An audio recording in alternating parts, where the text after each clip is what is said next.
From where the giant lives, the north, to where you always face, the south. The red road goes, the road of good, the grandfather said, and on it shall your nation walk. Please continue watching to find out more.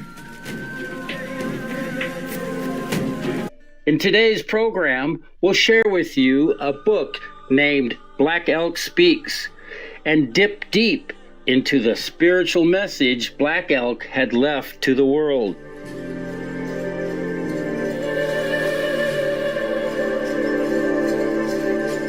Black Elk was born in 1863 as a member of the Oglala Lakota Sioux tribe, whose people lived in today's Wyoming in the western United States.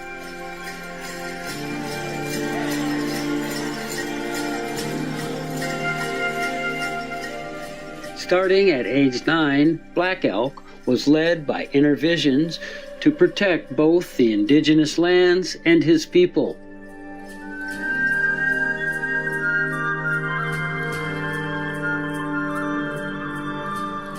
His ultimate symbolic mission was to bring back the tree of life so that it bloomed, thus restoring his own nation and leading the Lakota people to walk the red road, the road of good.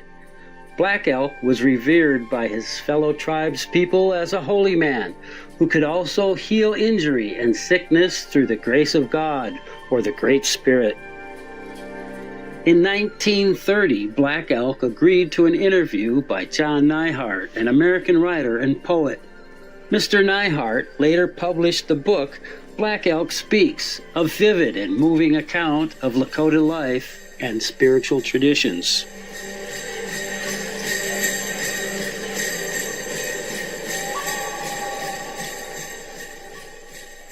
Black Elk Speaks.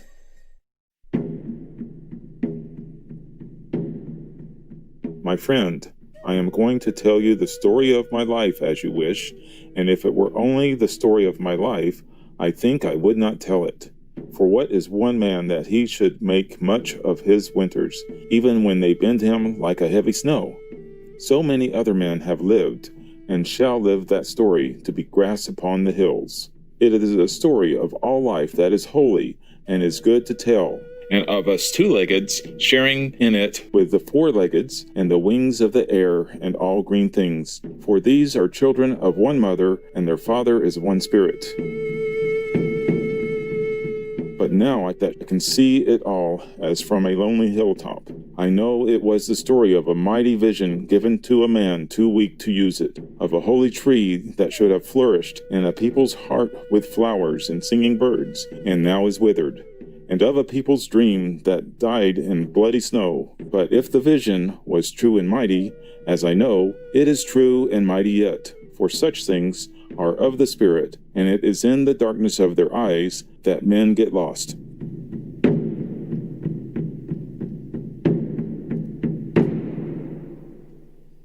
Personal visions can be like signs along our road of life, there to remind us of the need for inner change or simply to comfort our souls. However, Black Elk's great vision that came at the age of 9 was not personal, but one meant for the whole of humanity. Then as we walked, there was a heaped-up cloud ahead that changed into a teepee, and a rainbow was the open door of it. And through the door I saw 6 old men sitting in a row. And the oldest of the grandfathers spoke with a kind voice and said, "Come right in and do not fear." And as he spoke, all the horses of the 4 quarters neighed to cheer me. So I went in and stood before the 6, and they looked older than men can ever be, old like hills, like stars. The oldest spoke again, "Your grandfathers all over the world are having a council, and they have called you here to teach you." His voice was very kind, but I shook all over with fear now, for I knew that these were not old men, but the powers of the world. And the first was the power of the west, the second of the north, the third of the east, the fourth of the south, the fifth of the sky, the sixth of the earth. I knew this and was afraid until the first grandfather spoke again. "Behold them yonder, where the sun goes down, the thunder beams, you shall see and have from them my power. And they shall take you to the high and lonely center of the earth, that you may see, even to the place where the sun continually shines. They shall take you there to understand. And as he spoke of understanding, I looked up and saw the rainbow leap with flames of many colors over me. Now there was a wooden cup in his hand, and it was full of water, and in the water was the sky. Take this, he said. It is the power to make live, and it is yours. Now he had a bow in his hands. Take this, he said. It is the power to destroy, and it is yours. Then he pointed to himself and said, Look close at him who is in your spirit now, for you are his body, and his name is Eagle Wing Stretches. And saying this, he got up very tall and started running toward where the sun goes down. And suddenly he was a black horse that stopped and turned and looked at me, and the horse was very poor and sick. His ribs stood out. Let's take a moment to appreciate the beauty and strength of all the natural elements in our world. We'll be right back after a short message. Please stay tuned to Supreme Master Television.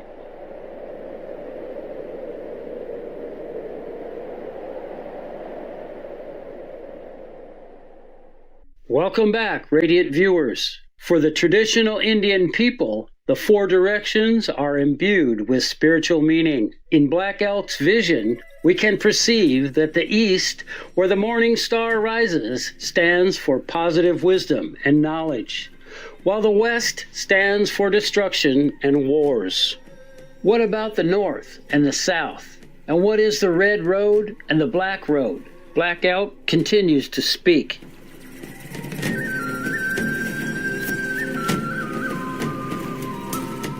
Then the second grandfather, he of the north, arose with an herb of power in his hand, and said, Take this and hurry. I took and held it toward the black horse yonder. He fattened and was happy, and came prancing to his place again, and was the first grandfather sitting there. The second grandfather, he of the north, spoke again. Take courage, younger brother, he said. On earth a nation you shall make live, for yours shall be the power of the white giant's wing, the cleansing wind. Then he got up very tall and started running toward the north. And when he turned toward me, it was a white goose wheeling. I looked about me now, and the horses in the west were thunders, and the horses of the north were geese. And now it was the third grandfather who spoke, he of where the sun shines continually. Take courage, younger brother, he said, for across the earth they shall take you. Then he pointed to where the daybreak star was shining, and beneath the star 2 men were flying. From them you shall have power, he said, from them who have awakened all the beings of the earth with roots and legs and wings. And as he said this, he held in his hand a peace pipe which had a spotted eagle outstretched upon the stem. And this eagle seemed alive, for it was poised there, fluttering, and its eyes were looking at me.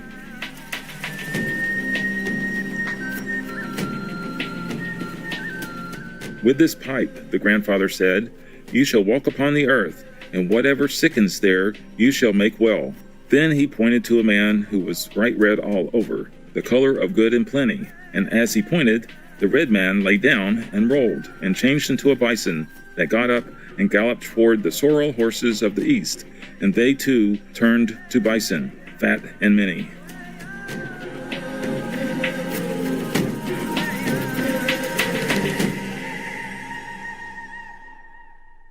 And now the fourth grandfather spoke, he of the place where you are always facing, the south. Whence comes the power to grow? Younger brother, he said, with the powers of the 4 quarters you shall walk, a relative. Behold, the living center of a nation I shall give you, and with it many you shall save. And I saw that he was holding in his hand a bright red stick that was alive. And as I looked, it sprouted at the top and sent forth branches.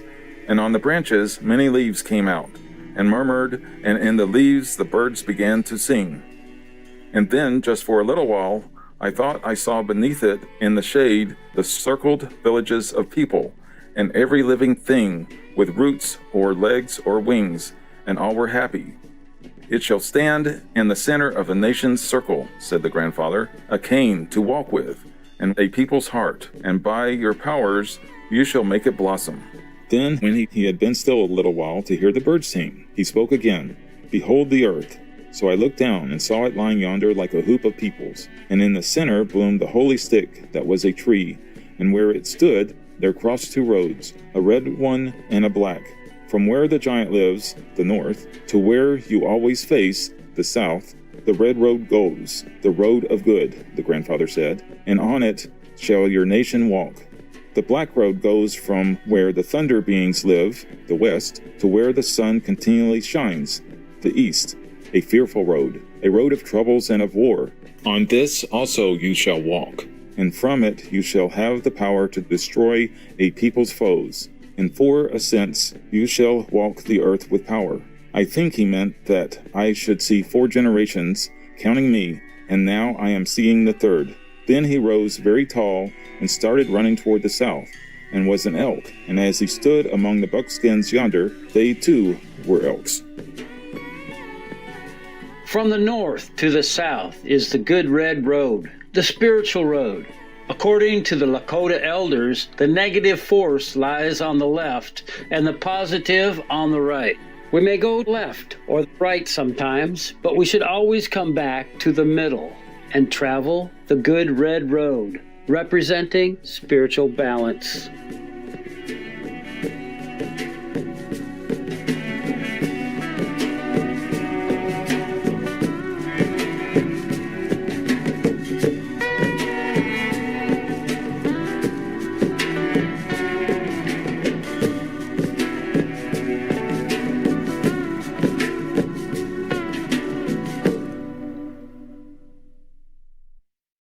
Illuminated viewers, we appreciate your company today for On the Good Red Road, selections from Black Elk Speaks, Part 1 of 2 on Words of Wisdom.